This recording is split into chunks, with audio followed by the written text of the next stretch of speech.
Hi friends, TET DSC రాసే వాళ్ళకి video చాలా ఉపయోగకరం. ముఖ్యంగా తెలుగు టెట్ రాసే వాళ్ళకి మనకి 12 మార్కులు తెలుగు మెథడాలజీలో ఉంటాయి కాబట్టి చాలా చాలా ఇంపార్టెంట్. ఈరోజు మనం సహపాఠ్య కార్యక్రమాల గురించి తెలుసుకుందాం. చాలా చాలా ఇంపార్టెంట్. ఆ సహపాఠ్య కార్యక్రమాలు ఎందుకు ప్రవేశపెట్టాలి అంటే విద్యార్థుల సమగ్ర మూర్తిమత్వానికి ప్రవేశపెట్టాలి. విద్యార్థుల క్లబ్లు సమూహాల నిర్వహణ ఏర్పాటు చేసి వాళ్ళల్లో భాషా క్రీడలు, భాష వ్యవహార యాత్రలు, రచనలు, వక్తృత్వము, పత్రిక నిర్వహణ, సారస్వత సంఘాలు, గ్రంథాలయాలు ఇవన్నీ కూడా మనకి సహపాఠ్య కార్యక్రమాల్లోకి వస్తాయి. భాషకి సంబంధించిన వాళ్ళ సమగ్ర మూర్తిమత్వ సాధనకు పద క్రీడలు, అక్షర క్రీడలు, గళ్ళ నుండి కట్టు క్రీడలు, పద్య పఠన పోటీలు, వాక్య క్రీడలు, చిత్రకథా క్రీడలు, భాష వ్యవహార యాత్రలు ఇవన్నీ చేయాలి.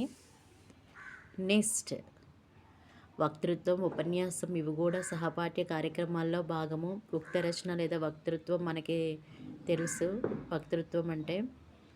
నెక్స్ట్ వ్యాసరచన, వ్యాసము, పాఠశాల పత్రిక నిర్వహణ ఇవన్నీ కూడా సహపాఠ్య కార్యక్రమాల్లోకి వస్తాయి. చాలా చాలా ఇంపార్టెంట్. లైన్ టు లైన్ చదవండి.